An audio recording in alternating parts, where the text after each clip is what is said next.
क्या हो गया है? ढोरी में पाला मार दिया है। ढोड़ी में पाला मार दिया है? हाँ। केकरा ढोड़ी में? एक जनी के जाना चल गई वाला प्रदेश में। अच्छा, तनी माइक के लगे सट के बोलो, कम आवाज आवता। एक जनी के जाना चल गई वाला प्रदेश में। अच्छा, उनकर सखी बारी तो कहा तरी के ढोरी में पाला मार देले बा। अच्छा, तो सखी कहा तरी के एकर इलाज कैसे होई?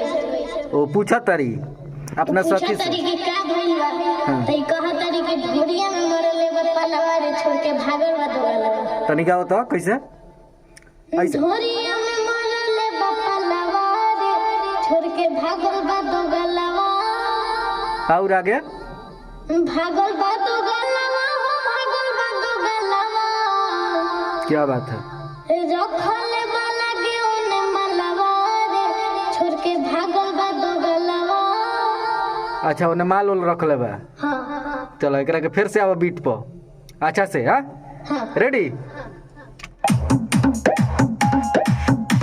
ढोरिया में मरले बा पलवा रे छोड़ के भागल बा दोगलवा। ढोरिया में मरले बा पलवा रे छोड़ के भागल बा दोगलवा। भागल बा दोगलवा हो, भागल बा दोगलवा। अरे सखी सुनो, रखले वाला के ओने मलवा हो छोड़ के भागल बा दोगलवा। ढोरिया में मरले बा पलवा हो छोड़ के भागल बा दोगलवा। मन भाग गया है छोड़ के? हाँ। अच्छा, ये अंगद पटेल जी के लिखल गाना है? हाँ। क्या बात है, गाना तो बढ़िया बा, अच्छा लगता। अंतरा याद बा केंगा बा? हाँ। सुनाओ तो। कैसे मानी बा परेशानी अखरे कटता सखी जवानी। जवानी अखड़े कटता? हाँ। क्या बात है, क्या नाम हुआ आपका? रघु राजा। सिंगर रघु राजा? सिंगर रघु राजा। अच्छा, गाना गाते हैं आप? हाँ। कहाँ कहाँ गाते हैं?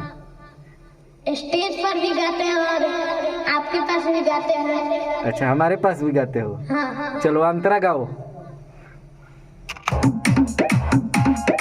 कैसे मानी बा परेशानी अखरे कटता सखी जवानी। क्या बात है, क्या बात है?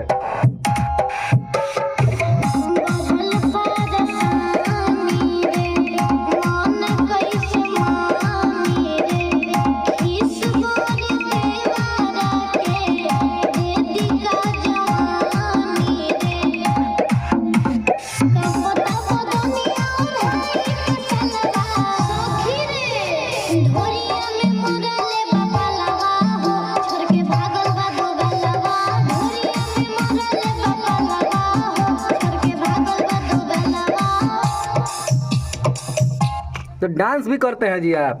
हाँ। अच्छा डांस कर लेते हैं जी। हाँ, थैंक यू। क्या बात है। चलिए लास्ट अंतरा की तरफ। कैसे है लास्ट अंतरा? रघु राजा घरे न पाजा कैसे मिली हमारा माजा। अच्छा, मैं दूल्हा उनकर तू ही बनल बड़ो। क्या बात है। चलो, राइटर के में दूल्हा बनावल जाला।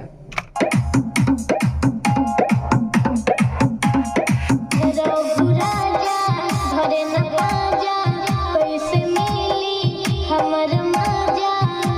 क्या बात है, बहुत बढ़िया।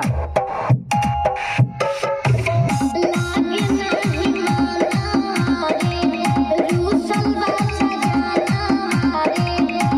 अंगद पटेल के नामे आदि का खजाना रे। ताऊ बिना कैसे गली कुकर में डालवा हो।